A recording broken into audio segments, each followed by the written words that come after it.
Welcome to We Can Wednesday, where we unstop the story with Unstoppable Tracy. This is week 4 of 10. Each unit is a wonderful lesson, but today we are talking about focus on ideas, not on people. When doing an effective meeting with a corporation, or when you're doing a family gathering to refocus the household in these really tough times.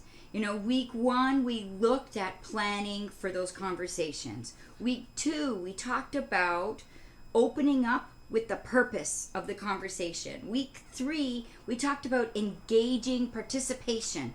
And so we're carrying on with the engaging participation. So when you're having an effective meeting, whether it's with executives, top level, or if it's a family dinner, trying to inspire some new behaviors around the household, it's really important as the one facilitating that conversation to keep the table and the people and the meeting focused and on track.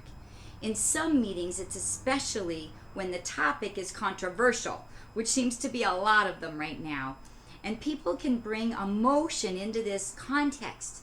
So as the meeting leader, as the family organizer, or the effective executive, acknowledge any and all emotional responses.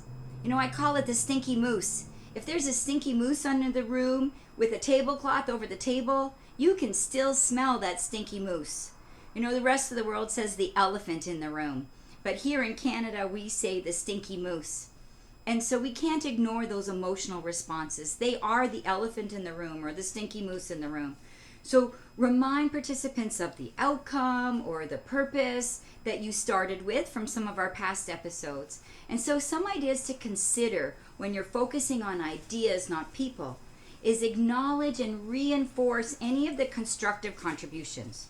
Let people know how their contributions are helping get to the desired outcome.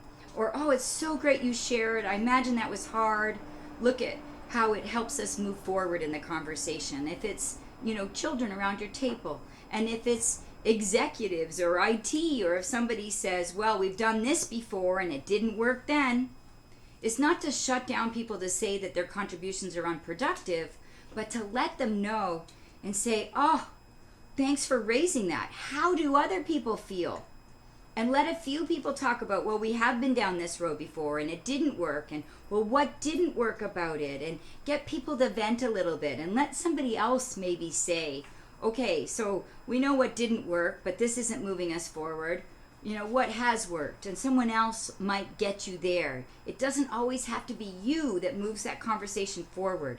So validate when they say this hasn't worked before, as one example. Say, really? Well, tell me more, and how do other people feel? So let participants know how their contributions help accomplish the desired outcome.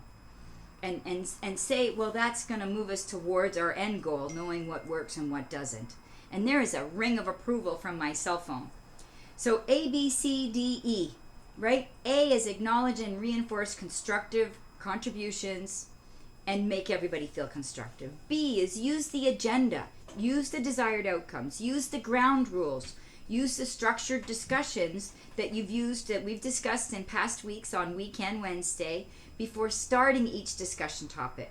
Get agreement from the group on the format and the time frame, and refocus if a topic gets off track, because that's what you did in the pre-planning and when you opened up the meeting. C, speed up the pace when required. If the group is groping for ideas and rehashing same ideas or looking bored and tired, move on and ask the group for agreement. Just shows courtesy. Looks like we're rehashing, looking bored. Shall we move on, or do we need a break? Speed up the pace when required. C. D, slow down the pace when required. So if the group is reaching rapid conclusions with little discussion, make sure that it's not too rapid. Ask for justification of the decision.